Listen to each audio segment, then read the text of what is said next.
La memoria de un país.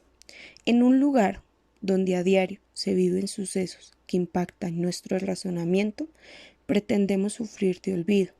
En grandes ocasiones somos expertos en no recordar o creemos que al olvidar nos libramos de una cicatriz interna más. La historia nos enseña, pero con lástima es la que más se olvida y con poca honra se lleva en nuestra memoria. Era el año 2006, domingo en la mañana, suena mi despertador y pienso en que es otro buen día para iniciar, pero una mañana más donde la vida puede acabar. Mientras estaba sumido en mis pensamientos, sonó mi celular y de manera remilgosa hice mi esfuerzo por alcanzarlo y contestar. Al otro lado del teléfono mi colega bufó. Bienvenido al pasado. Yo, aún medio dormido y sin saber a qué hacía referencia, salí de mi recámara y me dirigí por el pasillo de la sala de estar. En el centro de la habitación busqué la radio y con mi vista la ubiqué en medio de una gran pila de libros que hacía parecer un desastre aquel lugar. Caminé hacia ella y la encendí, en medio del bullicio de celebración que se oía y lo que algunos reporteros describían, solo pude comprender que nos enfrentamos a un déjà vu del cual siempre hemos sido esclavos. Un estruendo inigualable dentro de la emisora me sacó de mi deducción y recordé que en la línea mi viejo amigo esperaba una respuesta, a lo que yo contesté. Era de esperarse. Después de tanta miseria, ya estamos acostumbrados a tanto de lo mismo, que algo nuevo se nos hace inconcebible. Después de colgar la llamada y con el impulso de ver qué sucedía en las calles de la capital de Colombia, tomé una ducha rápida, la más rápida de mi vida, a decir verdad. Creo que eso se debe a la adrenalina de obtener información que mi instinto de escritor pedía. Salí de mi apartamento, ubicado frente al Parque Nacional con carrera 10ª, y emprendí mi camino hacia la Plaza de Bolívar, en el centro de Bogotá. En medio de mi trayecto evidencié dos bandos. El primero de ellos, feliz porque sentía que un nuevo gobierno estaba por llegar y cambiar esa huella ensangrentada de la historia. Y el segundo grupo era una muchedumbre enfurecida porque estaban seguros de que sería la condena total para un país sin éxito al resurgir. Al estar en la plaza principal se lleva a cabo un tipo de protesta por la inconformidad o por el gusto de que Álvaro Uribe Vélez estuviera posicionado en el poder colombiano, y con él su corte de mandatarios corruptos, sedientos de poder, reconocimiento y egoísmo, con quienes creen que irían de una posición de bien a una mejora social, política, económica y racial. Transcurrieron las horas y yo quedé perplejo al observar tanta contrariedad que me rodeaba, mientras aprovechaba para tomar apuntes de gran valor y así poder publicar mi siguiente artículo.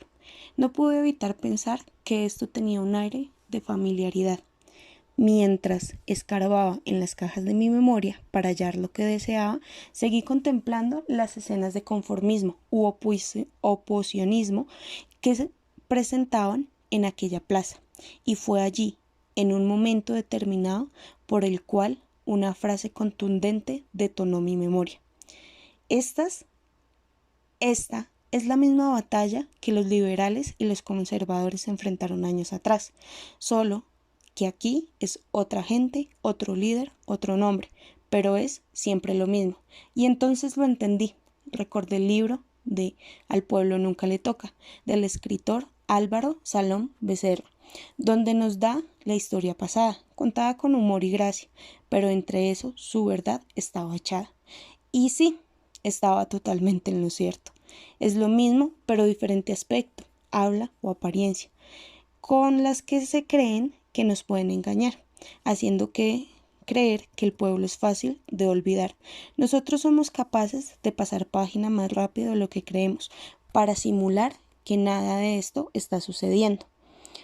Pero, asimismo, somos quienes con indiferencia se tachan de culpables unos a los otros al dar las condenas a un país sin ninguna firme esencia. De camino a casa di muchas vueltas en el asunto. Busqué información que concordara con la actual situación y sin darme cuenta ya iba siendo lunes en la mañana. La luz de un nuevo día se asomaba en mi ventana. La ciudad, que nunca duerme, por primera vez me pareció callar, y aunque parezca raro, yo no pude dormir por pensar en ese círculo narcisista, egoísta y altruista en el que hemos estado sumergiendo a lo largo de los años, sin dejar un acierto o un leve sosiego de querer pasarlo por alto, generando así un cambio y un conveniente golpe de estado. Es por ello que al estar tan cansado y con mi cerebro recargado, decidí tomar un descanso, ya que sabía que para mí esto no se iba a quedar así. Al obtener el descanso adecuado que mi cuerpo deseaba y tras consumir un buen alimento que de verdad necesitaba, continué con mi búsqueda de información, captación de material y, ¿por qué no?, una nueva apertura a la Colombia oculta.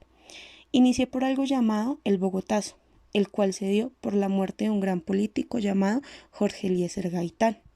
Esta fue la cumbre de violencia en el país, dando así uno de los más altos estatutos de muertes y conflictos sociales, los cuales mancharon y denigraron nuestro nombre como pueblo colombiano.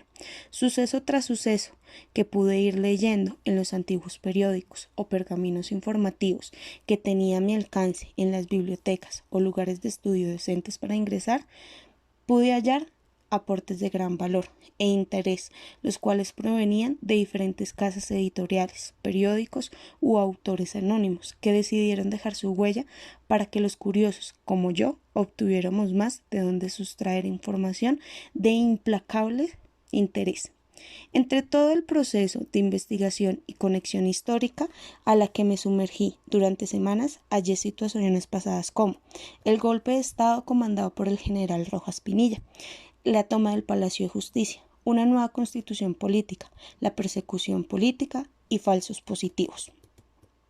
Todo esto me condujo a una fuente de inspiración y creación de todo lo negativo del país, y es aquí donde la corrupción y el poder toman su lugar y generan una mezcla indeseable pero persistente del impulso que continúa hacia la línea de la muerte y decadencia de un buen nombre.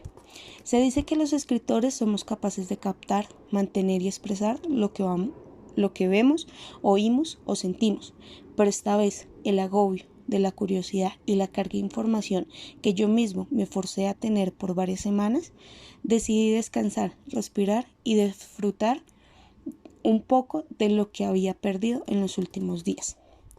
Al retomar el anhelo de escribir ese artículo, que seguramente me iba a condenar con el pueblo, pero que liberaría mi alma, seguí adquiriendo información de una nueva manera, y con el paso del tiempo las ganas de comparar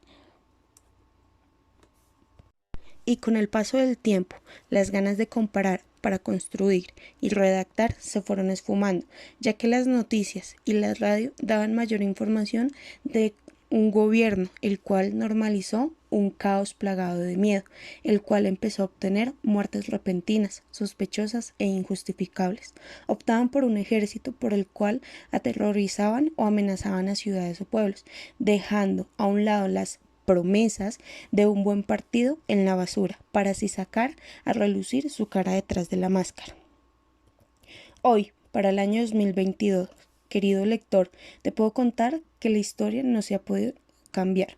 Tras un largo periodo de imposición, imposibilidad, desestabilidad e impertinencia en dirección, no nos podemos albergar a una esperanza de cambio casi imperceptible. Un viejo como yo, que vivió y luchó por una Colombia mejor, solo te invita a ti que desde tu juventud logres lo que mi generación no logró. Orgullo para mi generación es que la tuya redima la corrupción.